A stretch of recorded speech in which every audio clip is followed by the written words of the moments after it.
Hello friends, welcome back to MargaretsPearlsTV, and I hope you're keeping well. For those who are new here, here is a warm welcome to MargaretsPearlsTV family. This channel is dedicated to bringing you content relating to faith, lifestyle and social issues. In case you're wondering what my faith is, I am a born-again Christian. I love Jesus, and I am committed to practically serving and loving humanity. I am based in the United Kingdom. It is Sexual Health Week. It's an exciting week. I have my views on sex based on my Christian faith, and I am aware of various views of my listeners from across the globe. In this episode, I will define sexual health, what is consent and what is non-consensual, 2020 sexually transmitted infections data in the United Kingdom, sexual hygiene, 6 secrets to good sexual health, and sexual health empowerment. What is sexual health? I am going to paraphrase the World Health Organization definition of sexual health. And it states it is a state of physical, emotional, mental, and social well-being. It is not merely the absence of disease, dysfunction, or infirmity, but it requires a positive and respectful approach to sexual relationships, as well as the possibility of having pleasurable and safe sexual experiences free of coercion, discrimination, and violence. For sexual health to be attained and maintained, the sexual rights of all persons must be respected, protected, and fulfilled.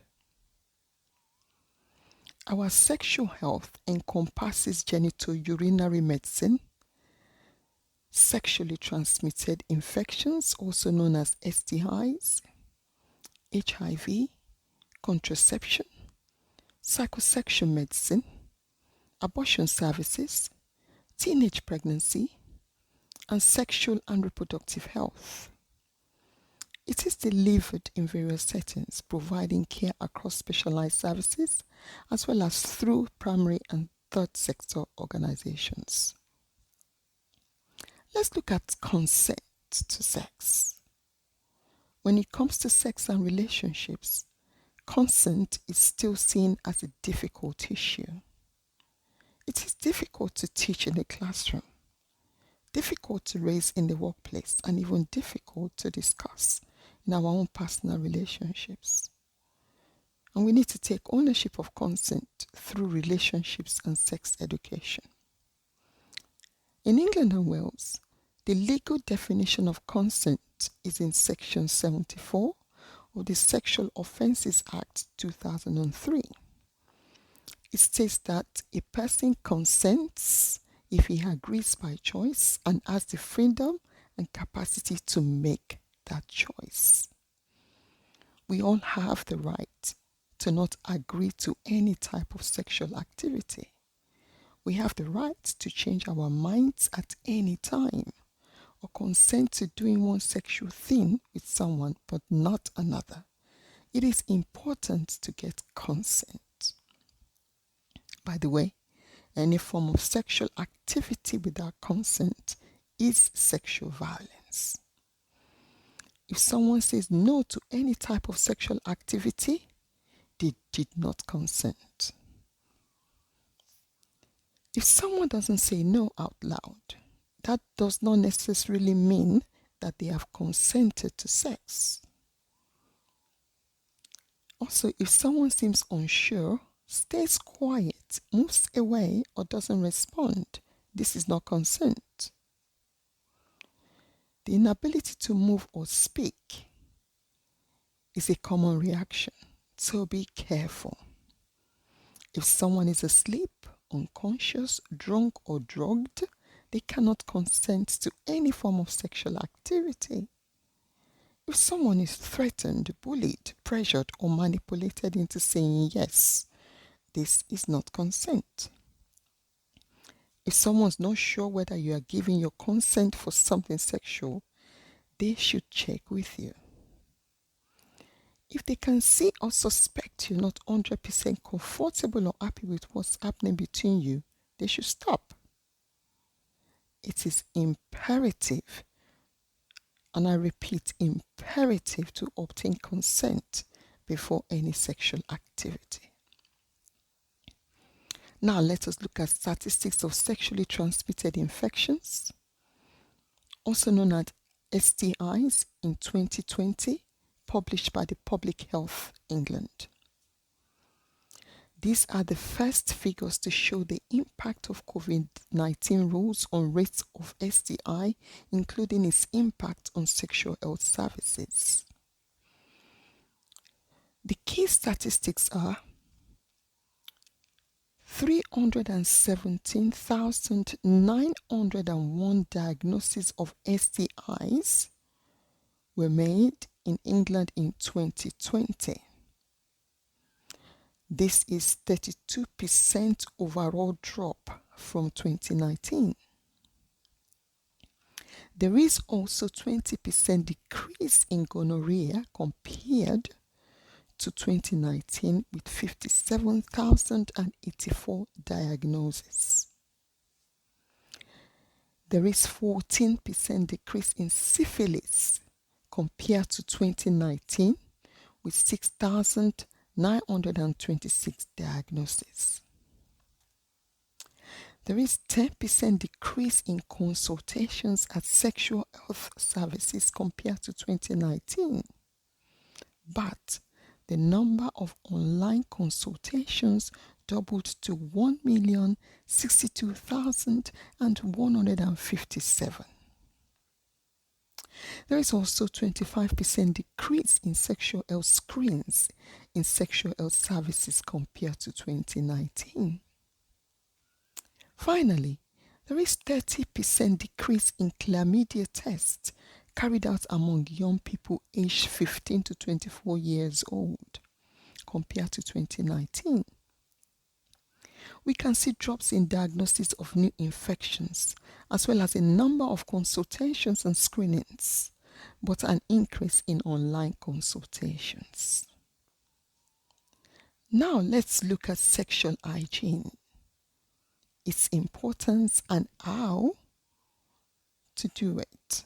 Firstly, sexual hygiene reduces the chances of getting infections in one's private area that could lead to more significant issues such as infertility. Secondly, it diminishes the possibility of contracting all sorts of sexually transmitted diseases. Here are a few rules on how to take care of your intimate hygiene for both genders. In relation to women's sexual hygiene, number 1, avoid washing your intimate parts with body gel. Your skin is much more acidic. Showering agents increases alkaline, causing germs and bacteria to develop. Use water because the female genitalia is a self-cleansing organ. Use showering products only if your gynecologist recommends it. Number 2, change sanitary pads regularly. Menstrual blood that is absorbed into the sanitary pad can cause the development of harmful bacteria.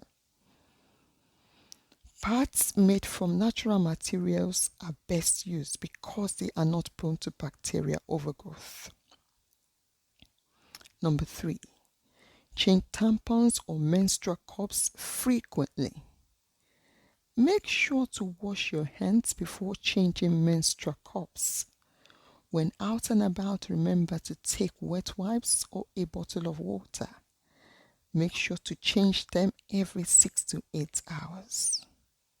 With regards to tampons, change every 2 to 3 hours to avoid bacterial development and toxic shock syndrome. Number 4, make sure to wash your intimate parts often with clean water due to smegma production. It is a buildup of old skin cells, oils, and moisture that can have an unpleasant odor to you and your partner. If you are on the road or camping and do not have access to running water, use wet wipes or intimate care wipes. Avoid hand wipes since they often contain alcohol. Number 5, wear the right underwear. Have you ever heard that thongs can be bad for your vaginal health?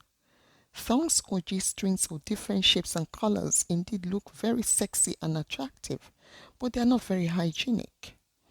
The thin string of the thong causes bacteria to develop, and it can transfer bacteria from your anal area to your vagina.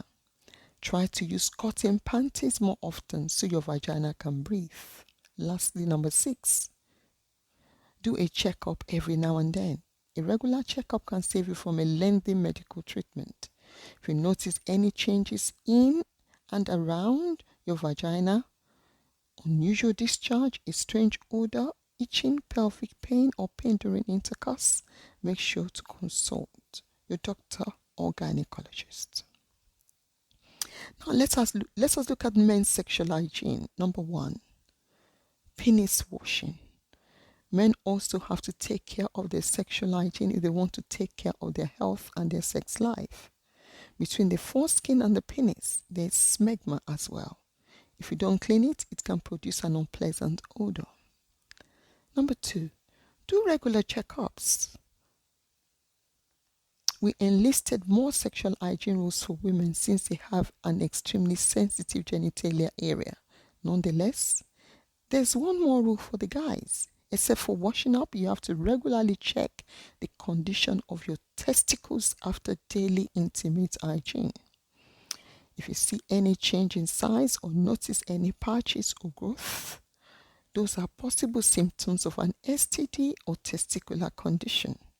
Make sure to consult your doctor in case you notice anything out of the ordinary, such as changes in the smell or color of your sperm, pain during intercourse or ejaculation, pelvic pain, itching, reddish blisters in the penis, or presence blood in sperm. I would like to share with you 6 secrets to good sexual health. 6 secrets to good sexual health. Number 1, to preserve an active and satisfying sexual life, here are some little tips. 1, eat healthy. Eat healthy. Number 2, avoid smoking. Number 3, maintain a healthy weight. Number 4, limit your alcohol consumption. Number 5, communicate with your partner. Lastly, number 6, protect yourself. Sexual health empowerment is very, very important. You need to build positive relationships by having open and honest conversations about your relationship, desires, and sexual health. Respect each other and make decisions together. Lastly, if health problems come up, discuss them openly and seek medical care. I hope you find this episode and its content useful. The internet is full of information, and I would encourage you to access the internet for information, but not medical advice. You'll be able to find lists of services that can help you. And better still, speak to your doctor, gynecologists, and specialists in sexual health. Also seek support to attend some medical appointments if needed. And there are also services for those with additional needs. Thanks ever so much for listening. Until we meet again, please stay safe. Take care of yourself and each other. And lest I forget, please like, share, comment, and subscribe. Bye for now.